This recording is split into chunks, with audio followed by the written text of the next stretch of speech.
The Accidental Entrepreneur is brought to you with the help of our sponsor, AWeber, the world's leading small business email marketing and automation service provider.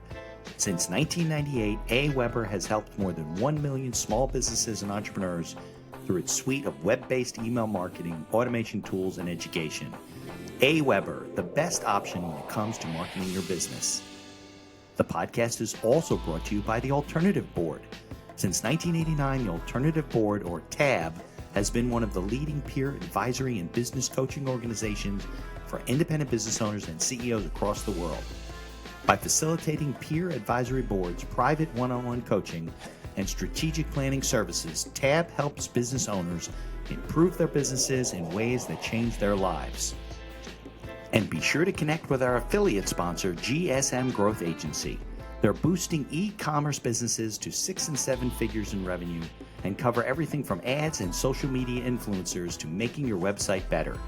GSM Growth Agency focuses on taking businesses from startup success to bigger success, going above and beyond to make sure growth sticks around. They're all about cool ideas, lasting partnerships, and making your mark in the e-commerce world. And be sure to support the podcast by ordering some logo merchandise from our online store. Listen to all of our sponsors' commercials later in this episode and follow their links in the show notes to learn more about their products and services. All right, welcome back to another episode of the podcast. I'm Mitch Beinhacker. I'm your host.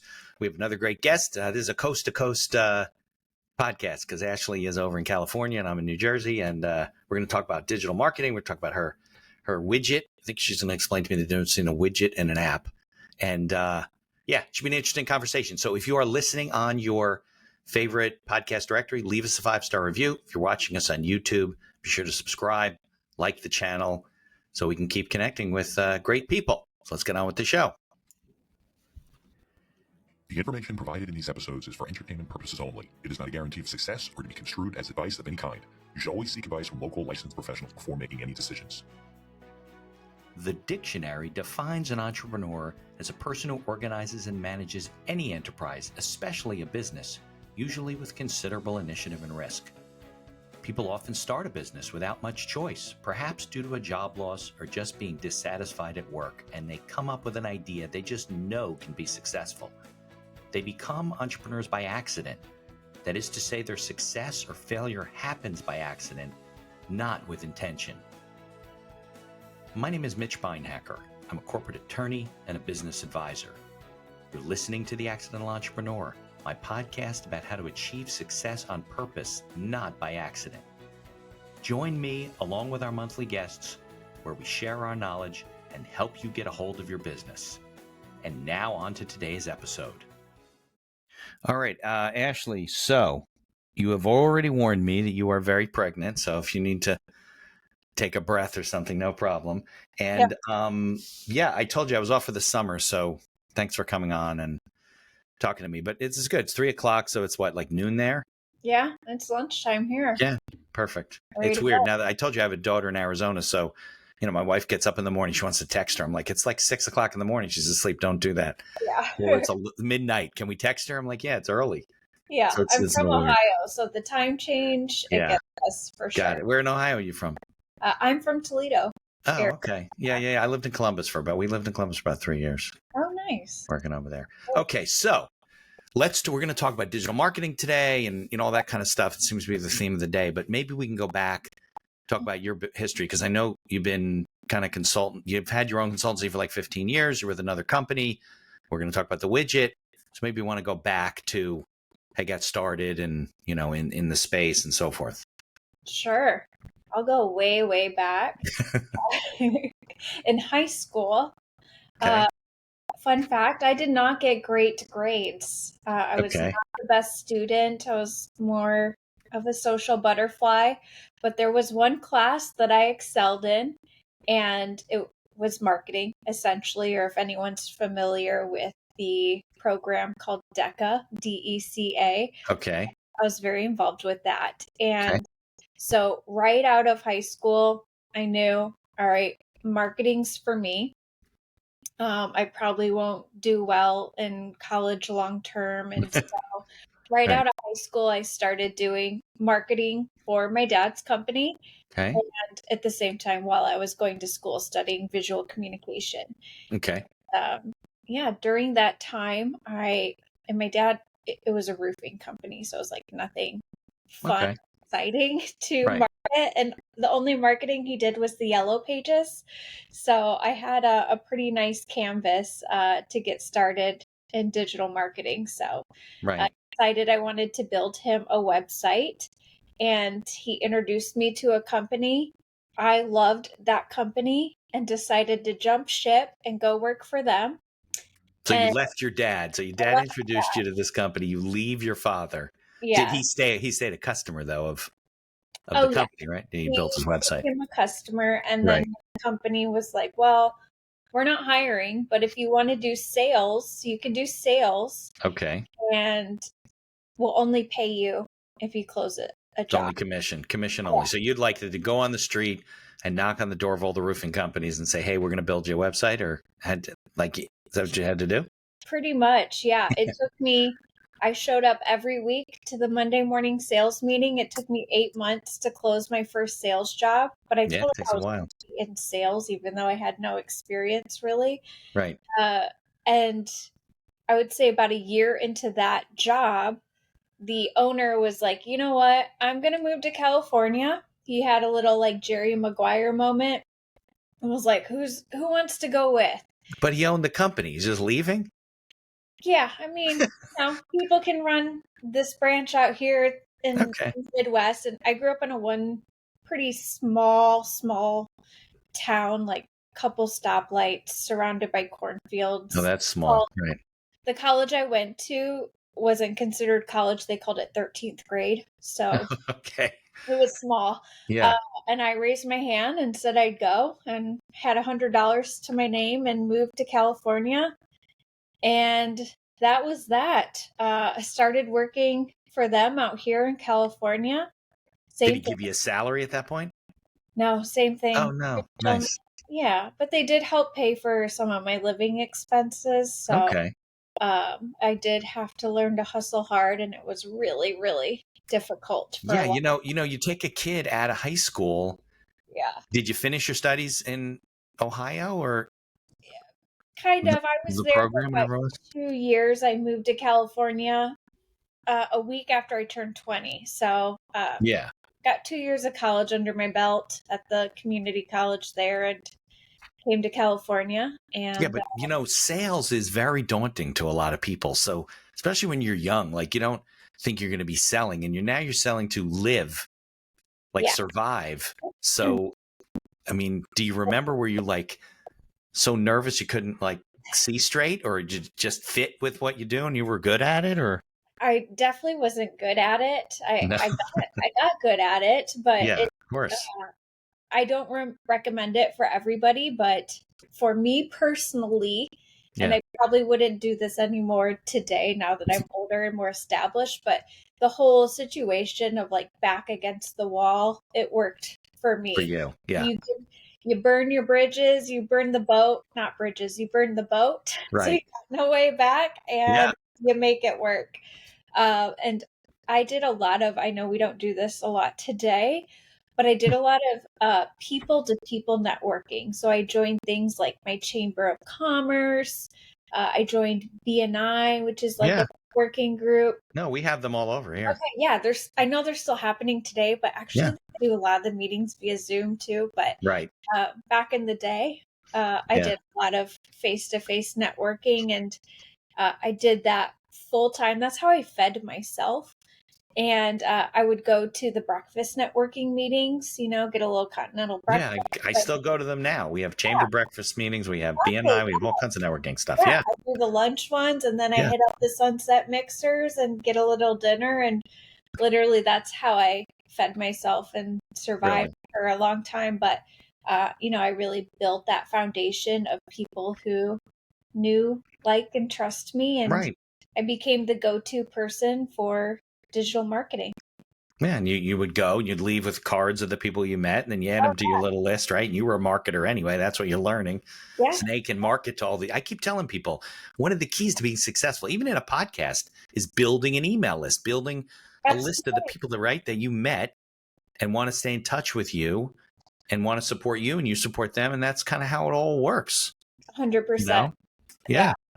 And I had what I think is a really great hack for anyone who still does that in-person networking. Yeah. I highly suggest, if you're the person that lives behind your computer, like, get out there. Yeah. The chamber, do all of it. It was so fun. But my trick was I would stand at the door for a lot of these events. Okay. Whatever your luncheon, I would stand at the door. So when everybody is coming into the event, one, a lot of people are nervous because it is nervous talking about yourself, exchanging Sometimes. Yeah. Right. with people, like, until you get used to it. And so by standing at the door, I'm the first person everybody sees.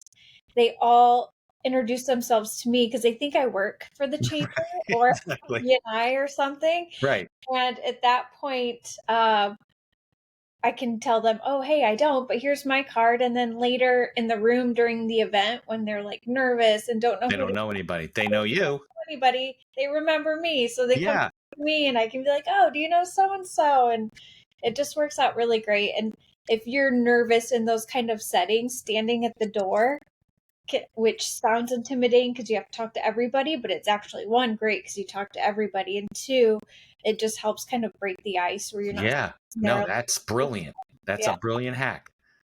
Because that's always the thing. You walk into the room, you're like, let's say you're not with somebody, right? So you're there, you're looking around, you're trying to find a face of somebody you know, you're just hoping to God someone there that you know. Yeah. If not, you got to walk up to a group of people that are already talking with Right? each other, just kind of insert yourself. Exactly. And that's great. And it happens naturally. But, it's like finding the way that makes you most comfortable. Like you were most comfortable putting yourself in a place where people would say hi to you.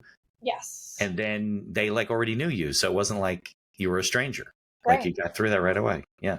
Exactly. Yeah, no, I think, I think that everybody should go on that kind of a crash course of sales because it's like the one thing that people are like more nervous about. I think they're more nervous than death to go on a sales call. Yeah. Absolutely. And that face-to-face networking just helps you become comfortable talking about yourself, your business, and prepares you for sales. Yeah, absolutely. And that's kind of like the precursor to sales, but an actual sales meeting. So right, exactly. All right, so now you're in California with this guy working for his company, totally on commission, which is a tough way to do it, but you certainly learn. Yes. Right? And then and it was that's what they did, websites, digital marketing, all that kind of stuff? So they did websites, and part of this whole gig was they said, you can do sales, and if you do that, we'll teach you once a week behind the scenes how to build a website. So they were teaching me like real skills that I wanted to learn. And one of the literally like programming, like HTML programming the website?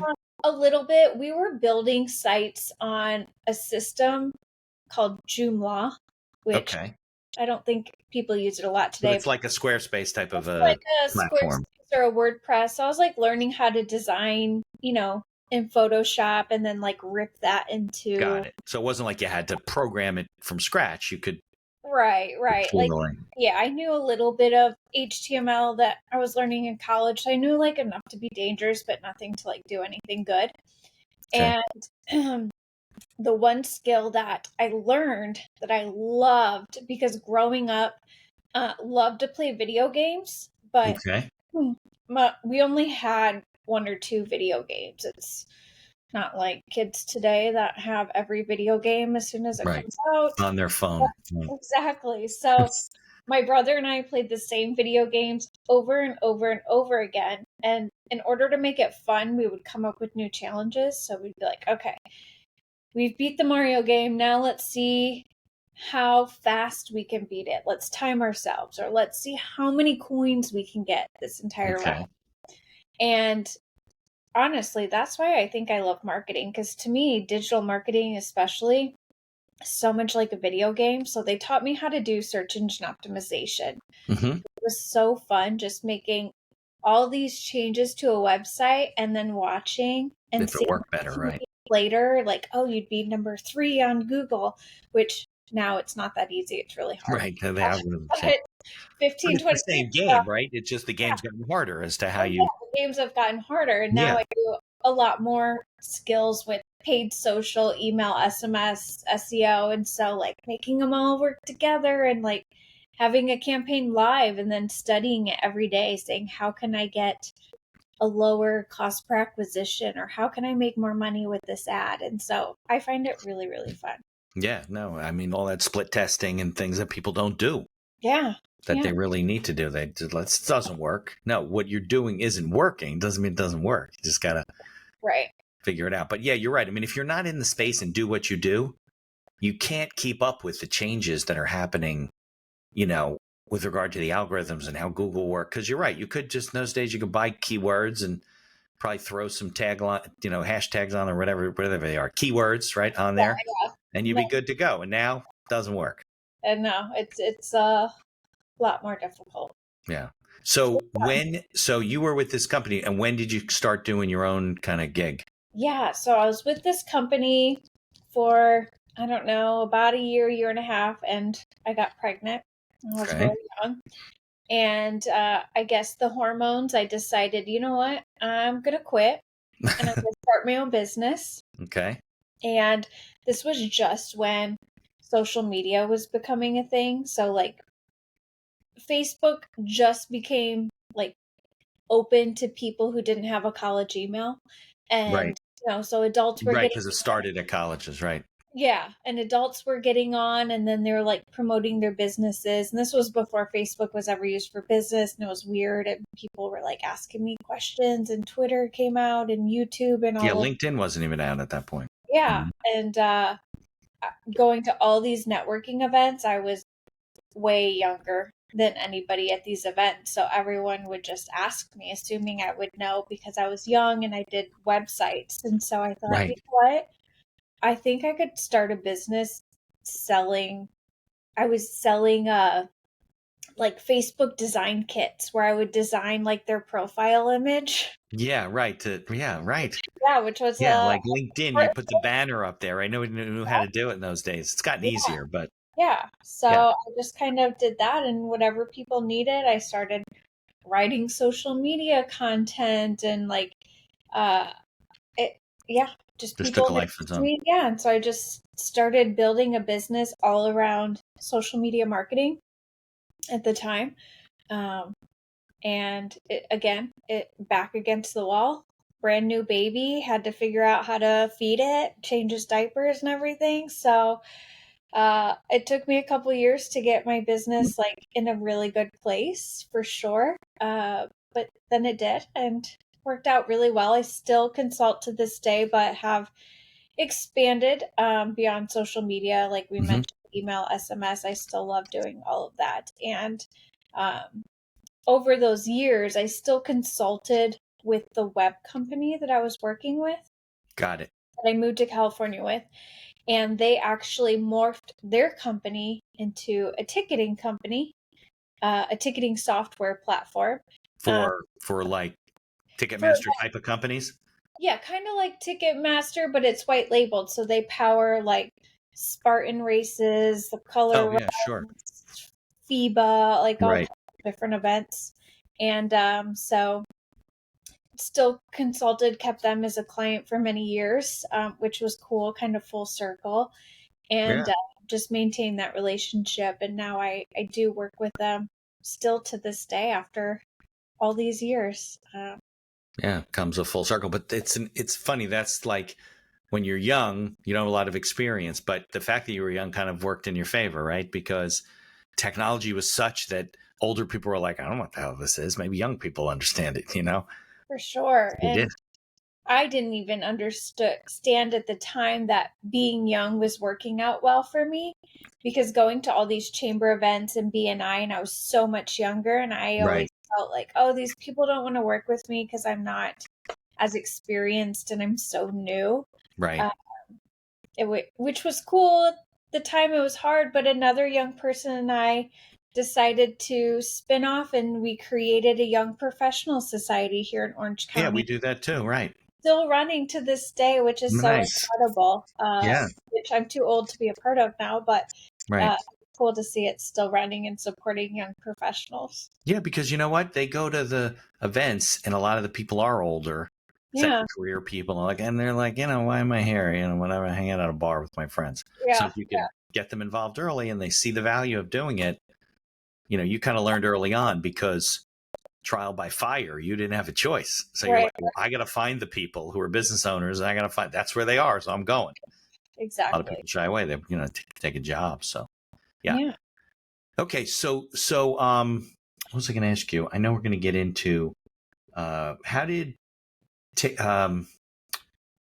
ice cream social? yeah, How did that come about? Would that have anything to do with the ticket company, or no? Is it something you created separately?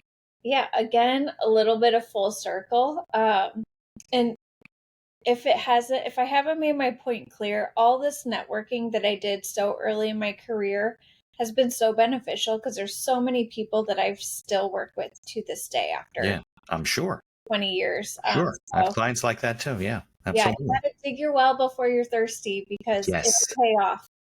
Yep. And so, yes, I still have the consulting. I work with Ticket Socket. And then, so while I was working with Ticket Socket, I was supporting their clients with selling as many tickets as they could without spending more money. So I would brainstorm with their clients. Okay, I get it. You're maxed out on Facebook ads. You're doing this, you're doing that. Like, what else could we do to increase sales, essentially? Right. And so that is kind of where the idea for Ice Cream Social came about. We had like a little bit of a social referral tool built in, but it really needed some like love and tinkering to like become something that would have more of a viral effect in helping our clients sell tickets. Okay. So, really, Ice Cream Social was born from the need of our clients wanting to sell more tickets without spending more money on Facebook ads. So, essentially, we developed that feature inside of Ticket Socket till it worked really well. And then this thing happened called COVID, Yeah, where, I heard about it. You had yeah, it over by you too, huh? yes. And events weren't happening anymore. Right. There was no So, events, and you didn't need a ticket for an online event. That's for sure. right, that threw a wrench in our business for a while. Yes. But we pivot and we thought, okay, we had some clients that are pretty big in the event space. Like events is not all they do. They also have like an e-commerce site selling clothes and shoes or like other merchandise. And so one of our clients was like, you know what? Can I use this ice cream social thing on my Shopify website? And we are like, okay. So we decided to essentially use our resources at that time that we couldn't keep busy with ticketing Right. and essentially put everybody on the ice cream social project. And we peeled that off as a feature of Ticket Socket to be its own standalone company. And Mhm. that's kind of how that transition happened. And it worked really great. We got some interest. NBC, if you've heard of them, Sports Comcast invested in Yeah, our. I've heard of them. Yeah, so it's I been, think they advertised during the Olympics. I yeah, don't remember. a little A little bit. bit. Yeah, so that's been a really fun project to work on as well. So We're tell gonna me what Ice Cream Social is, though. It's obviously some sort of a social thing, but what is it? yes. So it's I'll use the word widget again. So Okay. essentially what happens is I'll take you through the flow. Yeah. You're on a website. I'm going to use an event, but it actually works on e-commerce, any kind of online sales. Okay, but our example is you want to sign up for the Spartan event or something, Yeah, right? yeah. So Okay. let's say I've got a client, they're the Lights Fest. They sell, if you've ever heard or seen all the lanterns that you light up in the sky. Oh, yeah, sure. So let's say you go buy a ticket from them and you are on the confirmation page, you just bought your ticket. Okay. And then Ice Cream Social will pop up. It's a little pop-up that appears over the page that says something along the lines of, hey, this event would be way more fun with your friends. Send them a 10% off promo code, and once you get 5 of your friends to buy, we'll actually refund you for your ticket. Ooh, Yeah. That's good. Yeah. It's a good offer. The That's offer's the ice cream. That's exactly. The offer's fully customizable. We do Right. something You can set it up any way you want, right? If 4 people Yeah. don't cover your costs, you don't want to do that, right? But Right. We kind of evaluate what's your cost per acquisition, like what right. makes this number It's like a wise. 20% discount on everybody's fee in the group. So Exactly. yeah. And some clients don't give a ticket refund. They might give a gift card. They might give a free merchandise. Yeah, you get like the VIP package if you get Exactly. Yeah. No, I get it. It varies. They get a unique share URL. You've probably seen this on other sites, and you can share however you want: Facebook, email, SMS, and yeah, it just works. It works. Yeah, it has worked very well. Even from the Yeah. beginning, it was really well Yeah. received. One, you have to make it easy for people to share. Right. Two, not only does there need to be something in it for them, you got to gamify it a little bit. So that's where like the love of video games comes back into play here is, we found a way to make it fun for people. They get progress reports, they can keep sharing, and it works really well. And I won't get too technical here, but I do like a lot of case studies with their clients. And we've tested, okay, like a client that's running social media ads, Google search, SMS, and Right. we find that when they turn Ice Cream Social on, and that is Okay. also active and considered another marketing channel, what happens is not only does Ice Cream Social, of course, bring in sales for you, but it brings a lot of traffic to your website. It helps grow your email list. And so we found that when you turn on Ice Cream Social, it actually brings down the cost per acquisition for customers on all of your marketing channels. Because now you're building a database of people you can keep in touch with. And Exactly. Just the all boats rise with the tide.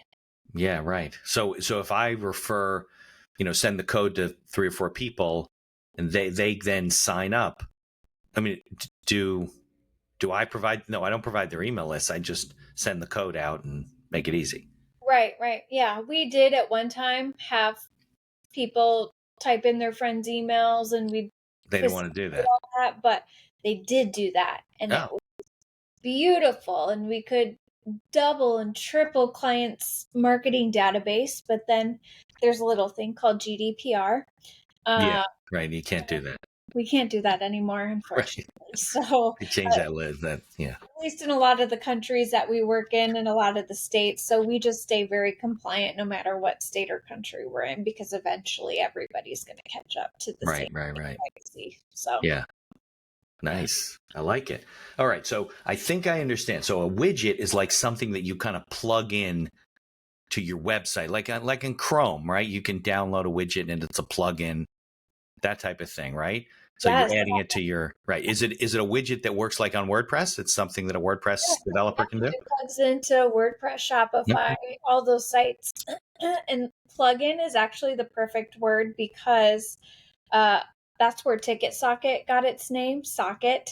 You can plug in all your different apps and tools that you use to your own ticketing system. So it's kind of like building your own.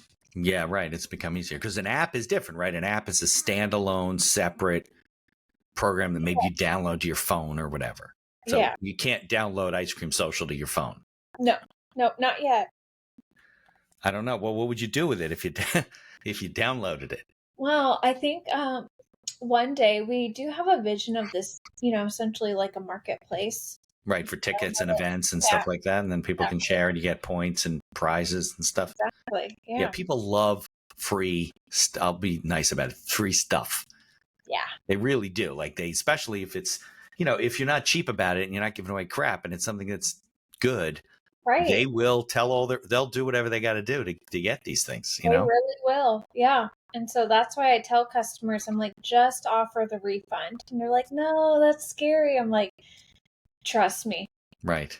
No, don't you want another 4 people for every person they? I mean, Exactly. you right. So you refund 4 people, and you got 16 more that bought. That's not. Yeah. The cost to acquire those It's customers more than that. mouth is so much more inexpensive than the cost to acquire a customer via a Facebook ad. Right. Of course. They know your target audience because they're hanging out with other people just like them. Right. So ask them.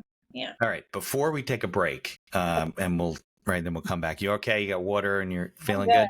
Yeah, I'm Okay. feeling good. Where did you get the name Ice Cream Social?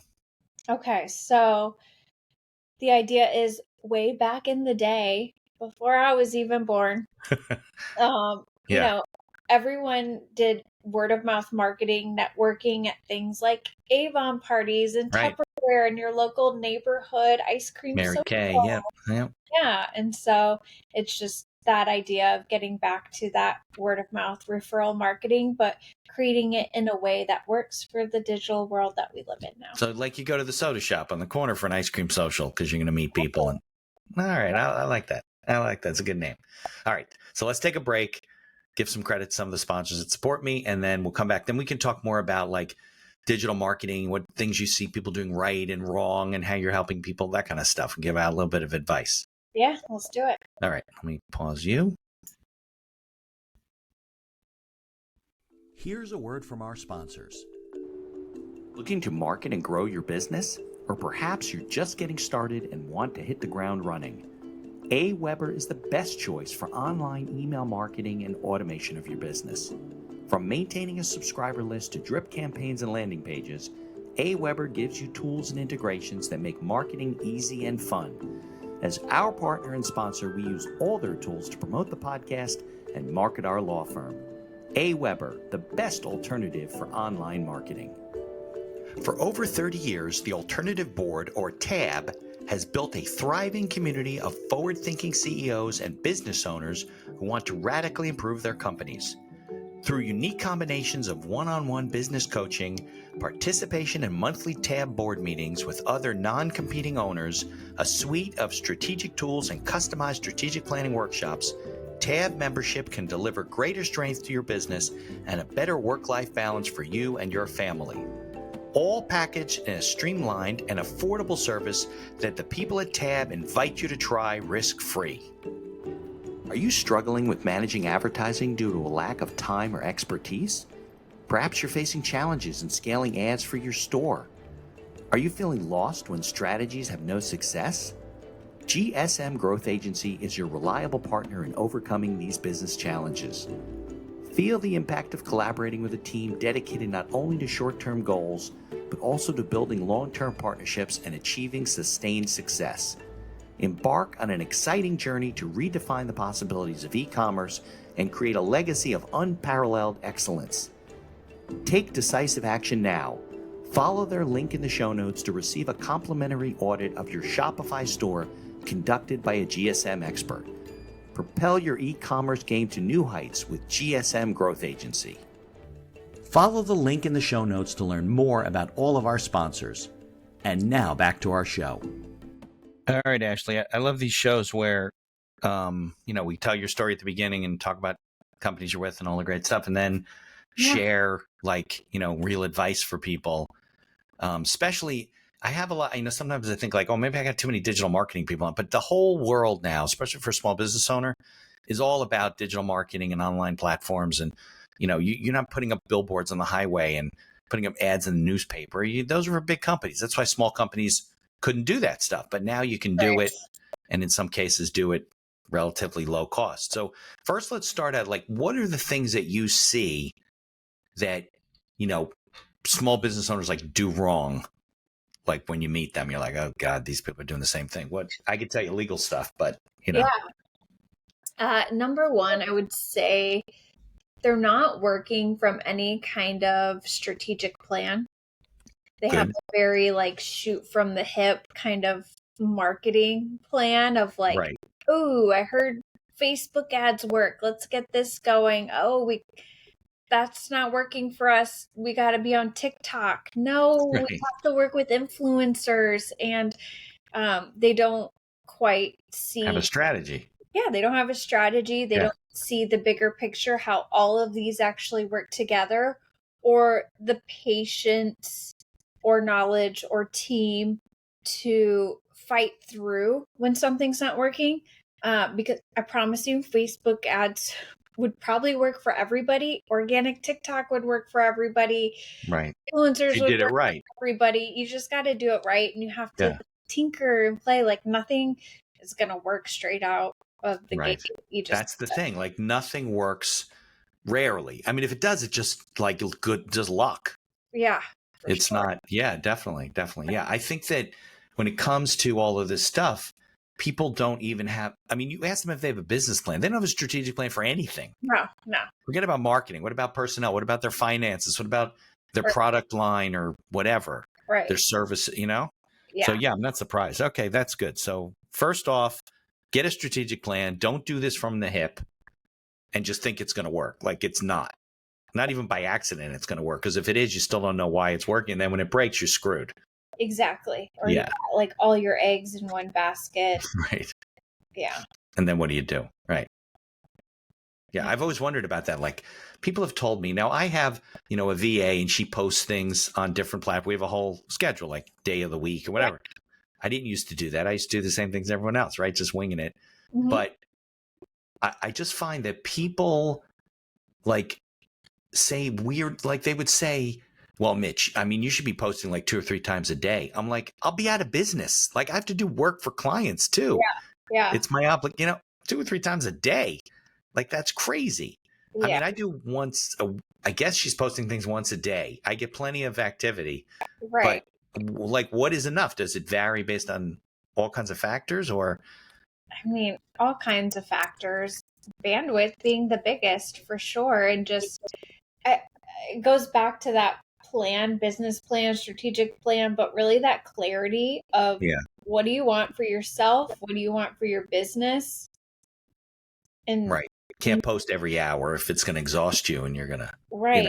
just And fall off the wagon. you need to have that to help guide you to be like your decision filter. Because I mean, at least when I was first starting my business, I was saying yes to everything. I was like, Right. Of course. I yep, would do that too. When I was a young attorney. Of I'll course. figure it out. Figure it out. I hit extreme burnout, Yeah. and then I had to learn, like, okay, what's important to me? What am I actually trying to achieve here? How can I Right. work smarter? And then, when you're in that hustle, I want to make as much money as I can. And then you get to a point and you're like, shoot, now I don't have time. Now I want to create time in my life and then Right. master that. And then, you can move on to the point of like, okay, now you have like opportunity freedom. Like you've mastered, how to grow your income. You've mastered how to set boundaries with your time and what works for you. And then you can kind of open yourself up to be more selective. Yeah, no, I think that a lot of people think like, they have this myth about like Facebook when it started. Like most entrepreneurs don't like work 80 hours a day for a month and a half starting their business because they will drop dead. You Yeah. can't work at that kind of pace. And what I think you said it before, it's like more of a marathon than it is a sprint. I mean, I understand when you start, right? You got to work really hard to get off the ground and get things going. You put in extra time, you work in the weekends, whatever. But yeah, you just you can't sustain that No. long term. And it doesn't lead to success. It just leads to misery and burnout and stress. And, Right. And at that point, you can't do good work anymore. That's another problem, right? You can't, like, I don't really do work for clients anymore late at night. When I was younger, I did, but I can't do quality work. Oh my gosh, no way. Reading a contract at 11:30 at night. I'll like read it in the morning, be like, who wrote this? Yeah. Oh, you did. Yeah. So, and that's true. I mean, you just learn to what Yeah. your capacities are. Yeah. Okay. So that's one problem. Strategic planning, they don't do that. So what else do you see? I mean, I kind of blurted out a lot that goes into that like lack of optimization or desire to like figure something out. Yeah. Which in that that's what causes you to shoot from the hip and like shiny object syndrome. And I guess the root of the problem is not having that strategic plan, which just because you went and you got a website, and right, exactly, just put it up. Oh, I have a pretty website. That's great. You know how many law firms have these websites and they're like billboards on highways that nobody's driving down, like, yeah, and they all look the same, and I don't even know why they're up there. Like, okay, great, fine, I can find the attorney, get his contact, but doesn't make me want to work with the firm. right. And I think without that strategic plan, you probably don't actually know who your audience is. Right. Creates all kinds of problems in your marketing. Yeah. If you don't know Absolutely. to, I mean, pretty basic stuff. But if you're a one-stop shop or you're running small and scrappy, these are steps that you often skip over because you're just trying to generate income for the business. But taking that time to think about what you're doing will help you avoid all those mistakes. Yeah, no, I think a lot of it's about putting your best foot forward, because nowadays people go to your website, if it doesn't function right, if it doesn't, work well and do the things that they're looking to do, it's not easy to maneuver and find what you're looking for. People leave, like they're just, they're like, well, it shouldn't be like that, and people are just winging it all the time. Yeah. So, are you like industry agnostic, or do you have more clients in one particular industry versus another that you work with? Yeah. So when I first started, I would work with anybody, obviously. In the beginning of my career, for the first 10 years, I was heavily focused on almost only medical device. Okay. Interestingly enough. Yeah. Way different than events. I would say now, last 5 to 7 years, I've been focused on events. I still touch a little bit on the medical device here and there, and I've, done some things with fintech. So I would say in those 3 areas is where I spend most of my time. And are you usually brought in like to redo their whole strategy? So you're rebuilding their website, fixing their SEO, working on their marketing, looking at their social media, digital platforms, emails they're putting out, text, whatever? Or are you brought in on different projects? Sometimes. So as a freelancer, one of the best things that I've done, because when you first get started, you spend 90% of your time doing sales, and you don't marketing, developing your networks. Yeah, sure. Yeah. So one of the best things that I've done as a consultant, freelancer, solopreneur, whatever you want to call yourself, we're all really the same thing. Right. Is I have aligned myself with companies and agencies that want to hire me as a consultant, bring me in for big projects, scale me back when they don't need me, or have me on for little projects. And I've never, in the last at least 10 years, have not really had to look for work. Right, because everybody always needs something. They're coming to me. It's like my practice, right? I got a lot of clients, but they're not all active at any given time. Exactly. So these partnerships that I've aligned myself with have been really helpful just in growing my kind of solopreneurship over here. And so when I'm hired, sometimes it is to come in, build a strategy. A lot of times I'll come in, I'll build a strategic plan of like, this is our strategic marketing plan, and this is how it ladders up to your company goals. And then I'll take that and I will turn it into a tactical plan that says, okay, this is how you're going to do it. These are each of the steps. Here's all the tasks to actually get this done. A lot of times it's pretty rare that a company needs all of that.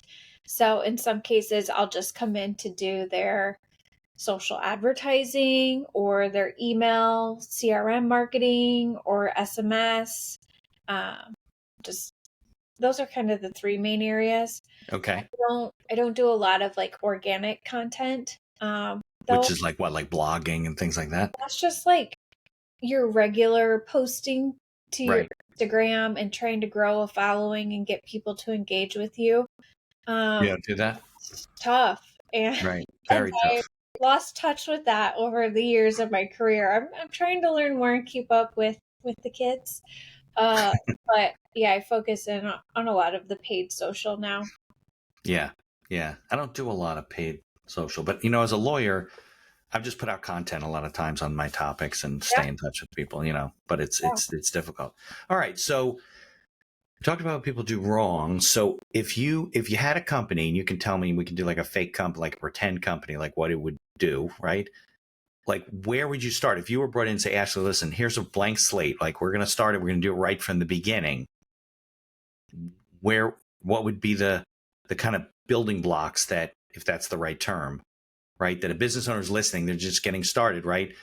You know, here's step one. You should work, focus on this. And then from there, you build to this. And can we do that in like 2 or 3 steps or 3 or 4 steps? Is that crazy? Uh, no, I mean, I think initially, if we're starting from scratch, Yeah. the first thing that you do want to establish, which sounds really surfacey, but yeah, you want to secure your social media handles, get Okay. those looking established, probably a website. Because without those these days, sometimes people just don't think you're a legit company. Right. No, it's true. It So, seems yeah, it seems evident, but people, yeah, I really need to get a website. Well, yeah, a little late. yeah. So, just like building that basic foundation. Um, And shouldn't you kind of make sure that the handles you want to use, everything kind of fits together with oh, the yeah. URL that you think might be available? Don't you know? Yep, the username, URL, all of that. And that's a lot of work Yeah. because that's the step that forces you to think through what's my messaging? Like, what value am I adding here? Right. Who am I talking to? So kind of building that foundation really. And then from there, a lot of people would probably do organic content marketing, kind of the things that you do, but I would jump into paid Yeah. Well, because I mean, it also depends on the industry, right? It depends yeah, it on does depend on the type industry. of company you are. Yeah. Yeah. Absolutely. I mean, if you're an e-commerce company, you're selling things, you want to put money towards getting things out there and, you know, whatever. Yeah, it's a quicker path. Yeah. I don't know. I mean, yeah. I mean, I boost things and I do stuff like that, but it's different because as a lawyer, it's different. I have certain limitations and things that I can do and can't do. And Yeah. don't use me as an example. Okay. So But then, I would focus on the paid after your okay. foundation's built, but using the paid to build an email and SMS list. Not Right. necessarily Build, keep driving in them touch. directly to buy because Right. sure they'll buy maybe, but the cost per acquisition to get someone to buy is pretty expensive compared to the cost to get them to give you their email and SMS, where then you can market to them in a more strategic way over Right. and over again at a much lower cost. And then eventually at some point, they're a buyer for whatever it is. Yeah, Either and they again, opt out or they're going to stay on the list because it's something they may buy at some point. right. And then the piece that I think a lot of people don't think about with their business is the consideration cycle. If somebody Okay. hears about your product or service, how long do they think about it before they actually make a purchase? Yeah. It's got to And be longer now, right? it's got to be longer. Yeah. I mean, when I was in medical device, I mean, sometimes this is a decision that people think about for a year or two. Yeah. It's a Um, big purchase. we're talking about braces or Yeah. PP upgrades, enhancements, that sort of thing. Like the consideration cycle's long. So you have to understand that, and that's got to be built into your strategic plan so that you don't throw in the towel and think something's not working because it's not turning into revenue immediately. Right. Yeah. We have to stay in touch with people and they have to hear from you maybe Yeah, 15, 16, 17 times now because that's a year and a half of contact for sure. versus 4 or 5, you know? Exactly. Yeah. You know, but if you're selling candy, probably don't need 17 Right. contacts, you know? Right. Yeah. So it varies. But yeah, I know that the cycle's longer because it used to be if you got something in the mail a couple of times, oh, well, they're in business. Now you get an email or two, you don't remember them. You get 5, 6, 7, 8, 10 emails. You're like, oh, you know what? I guess Ashley's, I remember her. Yeah. Or, you know what the worst thing is? I meet, obviously, just like you, right? I network with a lot of people, get introduced all over the country. A lot of them are on Zoom because they're around the country. And then let's say they're a lawyer from California. So you're in California. So let's say they're a lawyer in California. They do something special that I don't do. Mm-hmm. They don't keep in touch with me because they don't do what I do. I have a mailing list, just like everyone, well, not everyone else, but you and I, Yeah. a lot of people, a lot of attorneys don't. Then somebody reaches out to me and say, hey, do you know an attorney who does this? And I go, yeah, you know what? I do, but I can't for the life of me remember like who it is. Like, it's not my job to take my database and tag everybody for, maybe I should, but tag everybody for what they do. And they don't keep in touch with me. A little hard for me to remember because we're bombarded with information. But if I just got a newsletter from them or an article or a thing a week ago, I'd be like, you know what? I remember. Yeah. Yeah. Exactly. Yeah. There's a really good book I love. It's called The Referral of a Lifetime. I read it probably before you were even out of school, but originally before the digital age. So it's a parable, like, you know, in these other Ken Blanchard type of books. So it's a story about a woman. I think it's a woman goes in a coffee shop. She's talking to the barista or whatever and she's having trouble, you know, with her business, and she's in sales, whatever. He goes, come back tomorrow and I'll meet with you. She comes back and he's not there. And there's someone else there. Oh, you know, Jack told me to sit with you. And she goes to this, you know, meeting these different people who do different things and how they keep in touch with their customers. And in those days, we'd have to like send out postcards to people. There was an email, you know, and now it's all updated digitally, but it's probably the best. And it's only like 100 pages, probably the best book I've ever read about keeping in touch with people. That's, I mean, maybe the new version adds social media to it, but I mean, you know, it's a simple thing, but nobody does it. Right. That aligns with my philosophy of just networking. Yes, completely. Not meet them once. It's, you gotta keep it going. You got to keep it going. That you can't meet somebody once and you expect them to remember you, first of all, and to want to even support what you're doing. Right. Until you do that for them and they get to know you. People do things like you. Didn't you say at the beginning? Know, like, and trust. I think you said that, right? Yeah. Because why would somebody do business with you or even help you if they don't know you and they don't trust you? Right. Because people are just worried about things blowing up in their face all the time. So they start to hear from you. I mean, even my list, I don't know how you do it, but my list is set up where if I meet somebody at an event, I send them an email and I say, hey, Ashley, it was really nice meeting you last night. I hope we can get together, grab a cup of coffee at some point. In the meantime, I've taken the liberty to add you to my mailing list. If you want to opt out, no problem. And then they get a drip campaign automatically for like 6 weeks about my practice and all the things that I do, because I'm not going to tell them. Yeah. Right. That's the worst thing, right? You go to a networking event and then people want to vomit on you all about what they do, which you don't even remember anyway. Right. Yep. So don't do that. Like, don't talk so much in an event about everything that you do, just in case, you know? So it's off of my soapbox. Agree. So so how should people like learn more about you and the company and Ice Cream Social and how they can keep in touch with you, all that kind of stuff? Sure. You can connect with me a few different ways. I've got ashleynstanford.com. Okay. And honestly, from there, you can find out more about TicketSocket. You can find out more about Ice Cream Social and anything else that I do. All right. We'll make sure that's in the show notes. Great. And, well, it's almost dinner time here, but enjoy the rest of the day in California. Good luck with the baby. Thank you. And let's stay in touch. I want to see what happens with Ice Cream Social. And I assume at some point NBC wants their money back, so it'll become something. For sure. Thank you, Mitch. All right. Thanks, Ashley. Yeah, thanks. Bye. Thank you for listening to this episode of The Accidental Entrepreneur. Opening and closing music written and performed by Howie Moskovich and made to order music. For information about Howie and his music services, please follow the link in our show notes. If you like the podcast, please tell others about us. You can find us on Apple Podcasts, on Amazon Music, Spotify, Google Podcasts, and most of the other podcast directories. If you like what you hear, please leave us a 5-star review and feel free to share our episodes on social media. If you have any questions or comments, ideas for the show, or you'd even like to appear as a guest, reach out to us by email at info@beinhackerlaw.com. The Accidental Entrepreneur is hosted by Mitch Beinhacker and produced by Beinhacker Law. If you'd like to learn more about our business and legal services, you can find us on social media or visit our website at beinhackerlaw.com. Thanks for listening, and be sure to subscribe to our feed to be notified of all future episodes.